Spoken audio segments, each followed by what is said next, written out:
Assalamualaikum warahmatullahi wabarakatuh. Perkenalkan, nama saya Feni Rahmadani dengan NIM 2404106227 dari Program Studi Pendidikan Guru Madrasah Ibtidaiyah UIN Raden Fatah Palembang. Pada kesempatan kali ini, saya akan mempresentasikan materi dari kelompok 7 sampai kelompok 12.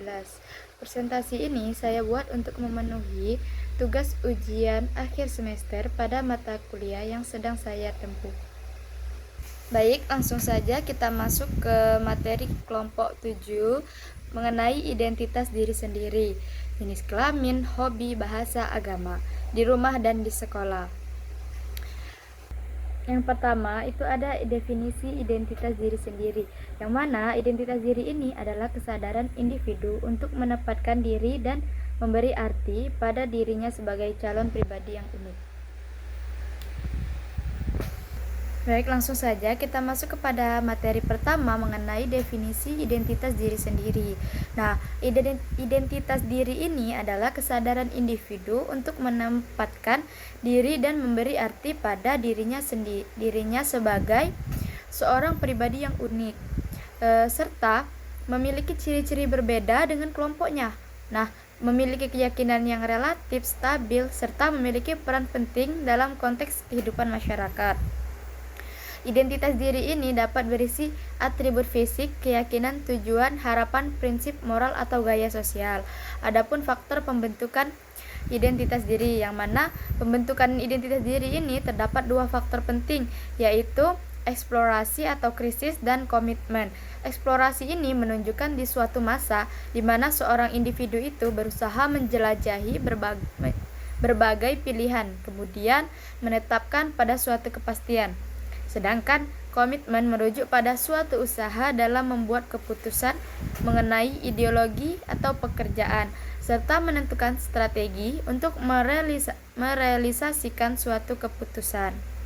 Nah, ada juga yaitu perkembangan suatu identitas, yang mana seseorang itu dikatakan memiliki komitmen bila elemen identitasnya berfungsi mengarahkan tindakannya, dan selanjutnya tidak membuat perubahan yang berarti terhadap elemen identitas tersebut. Nah, adapun identitas jenis kelamin di rumah dan di sekolah. Identitas jenis kelamin merupakan konsep sosial dan psikologis yang menggambarkan bagaimana seseorang itu dapat memahami, mengekspresikan, dan menghayati jati dirinya sebagai laki-laki, perempuan di rumah dan di sekolah. Nah, selanjutnya itu ada identitas hobi di rumah dan di sekolah, yang mana hobi ini merupakan bentuk ekspresi diri yang mencerminkan minat, kepribadian, dan kreativitas seseorang.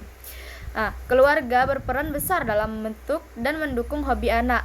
Anak yang mendapatkan dukungan dari orang tua akan merasa dihargai dan lebih bersemangat mengembangkan minatnya. Selanjutnya itu ada juga yang namanya identitas bahasa di rumah dan di sekolah. Bahasa adalah bagian penting dari identitas seseorang. Mengapa? Karena di rumah anak pertama kali belajar berbicara menggunakan bahasa ibu, baik itu bahasa daerah, bahasa nasional, maupun kombinasi keduanya. Nah, bahasa ibu itu bukan hanya alat komunikasi, tetapi juga sarana untuk menanamkan nilai, budaya, dan cara berpikir keluarga. Ada juga identitas agama di rumah dan di sekolah. Setiap orang memiliki keyakinan yang berbeda-beda. Agama itu membentuk dasar moral, spiritual, dan perilaku seseorang.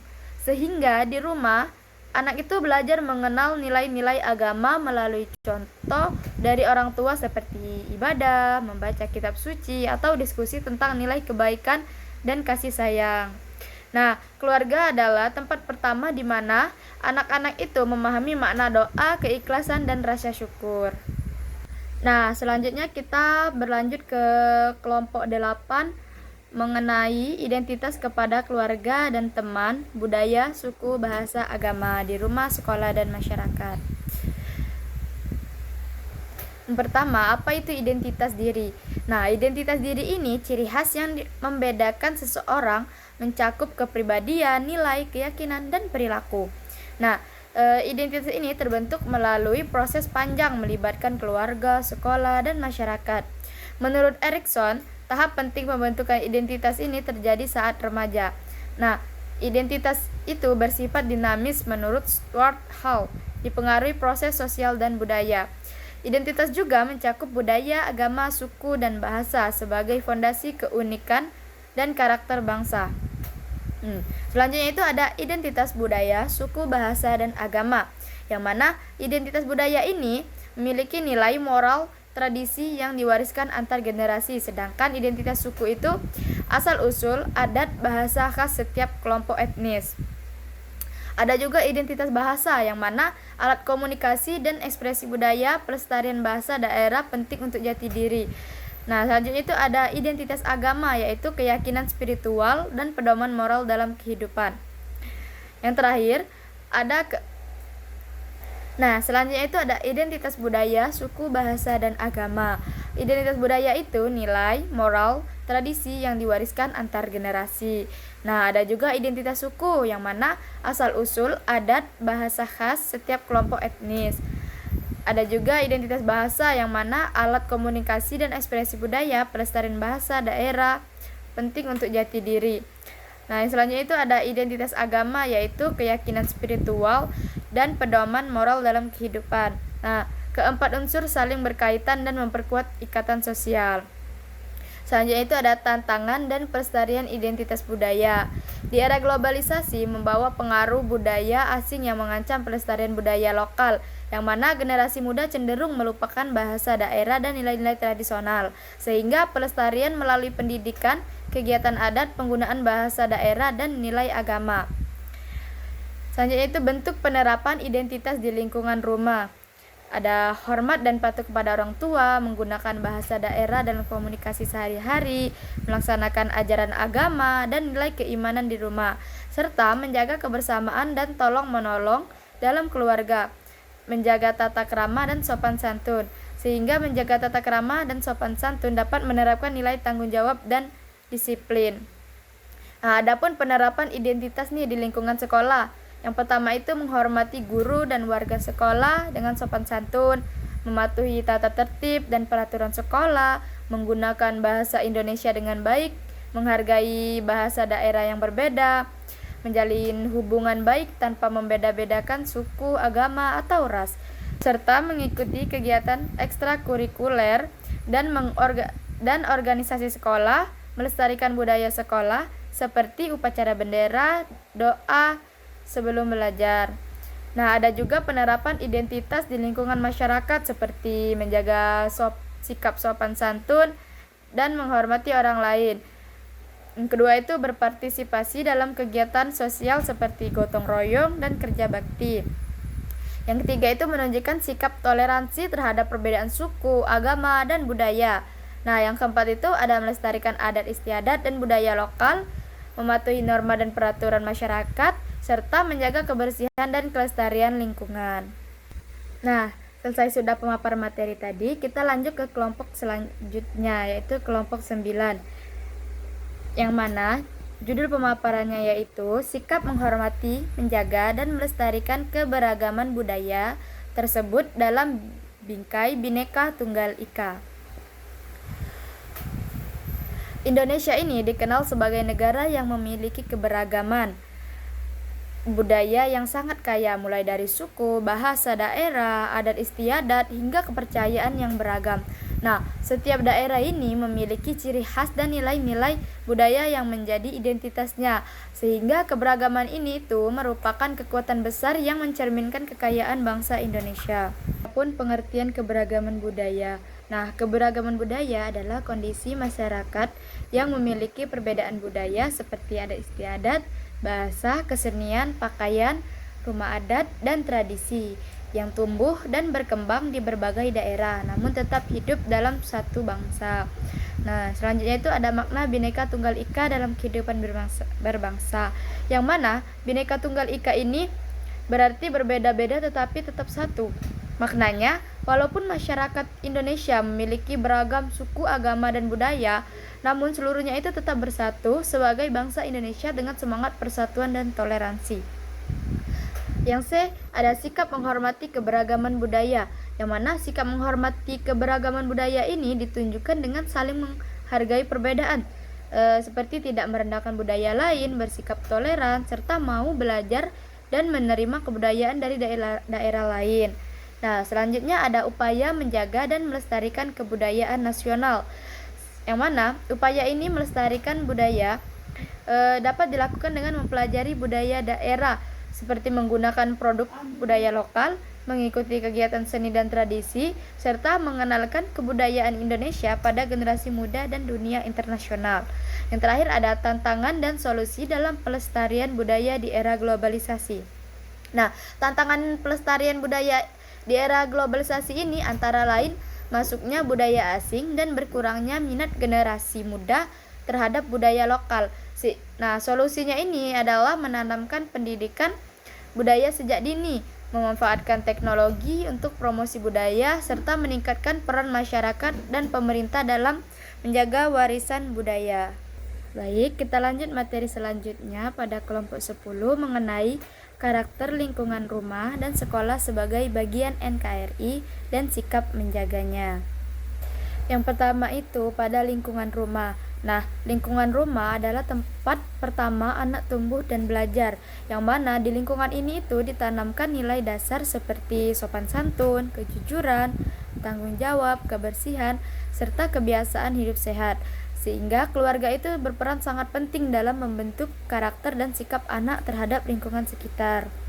Nah, adapun terhadap lingkungan sekolah. Nah, karena lingkungan sekolah ini merupakan tempat pendidikan formal yang membentuk pengetahuan, keterampilan, dan sikap sosial peserta didik, sehingga sekolah mengajarkan kedisiplinan, kerjasama, toleransi, cinta lingkungan, serta kepatuhan terhadap aturan yang berlaku. Selanjutnya itu ada hubungan lingkungan rumah dan sekolah dalam pembentukan lingkungan.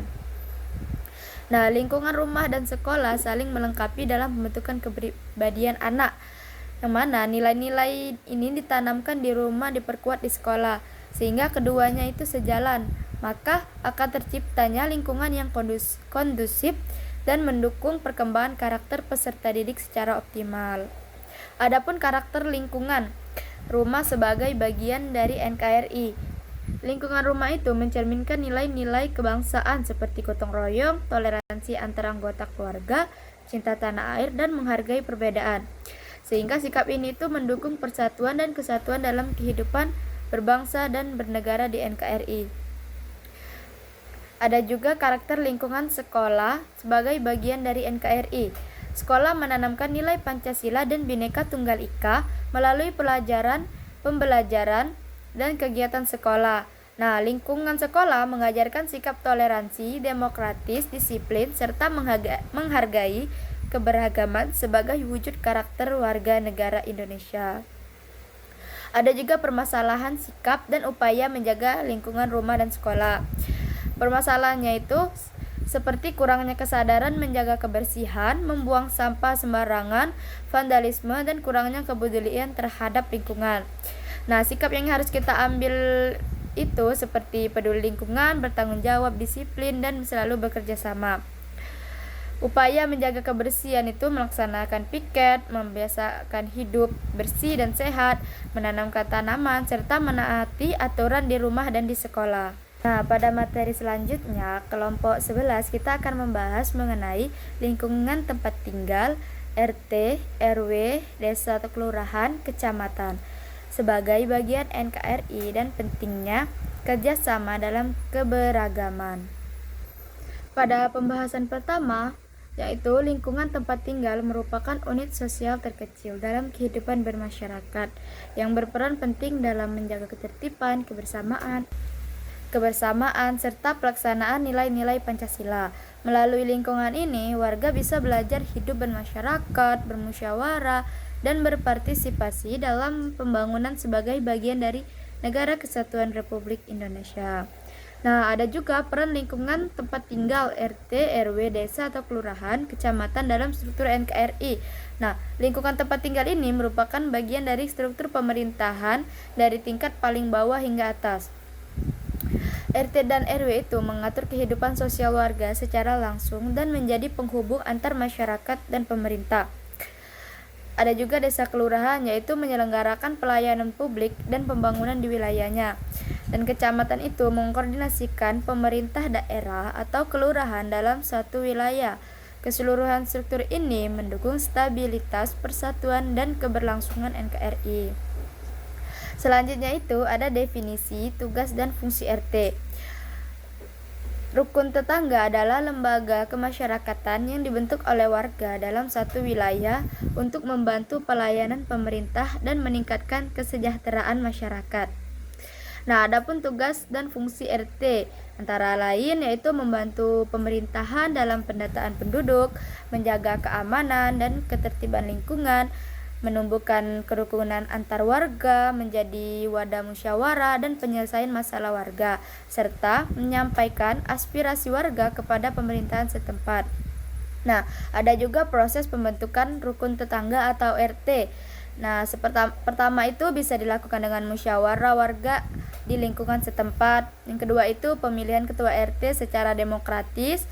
Yang ketiga penetapan hasil pemilihan oleh RW atau kelurahan desa.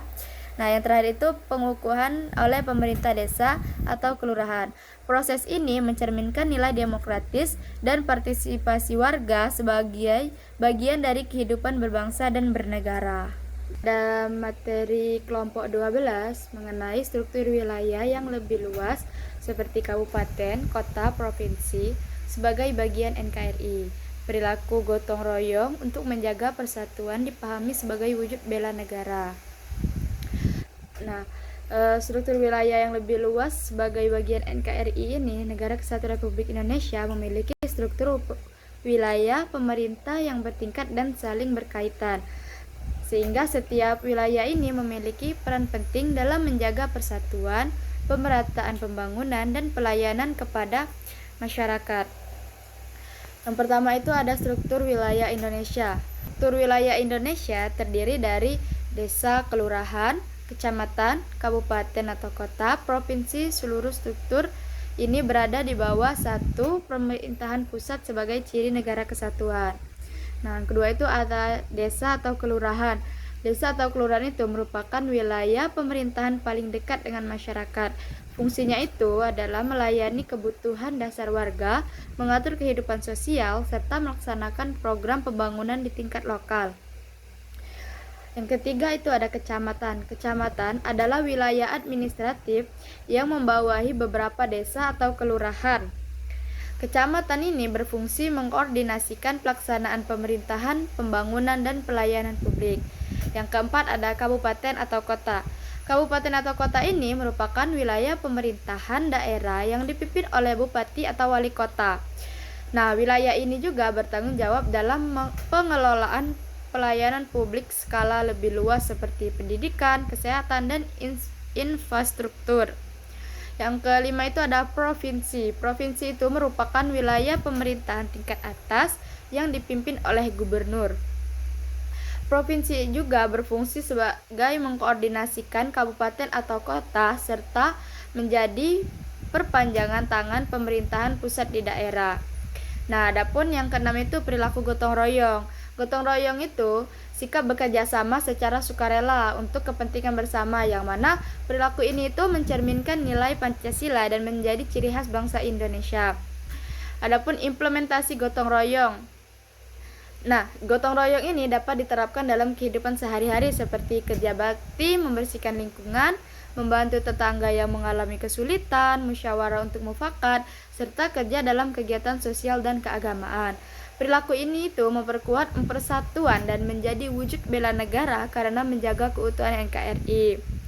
Ada juga tantangan gotong royong seperti sikap individualisme, kesibukan masyarakat, pengaruh globalisasi dan teknologi, kurangnya kepedulian sosial. Nah, adapun strategi mengatasi bagaimana tantangan gotong royong.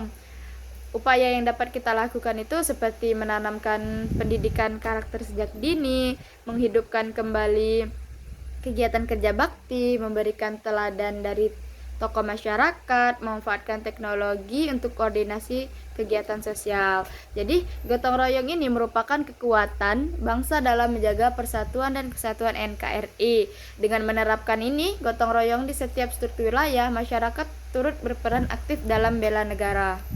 Sekian pemaparan materi dari saya. Kurang lebihnya saya mohon maaf. Pada Allah saya mohon ampun. Saya akhiri. Wassalamualaikum warahmatullahi wabarakatuh.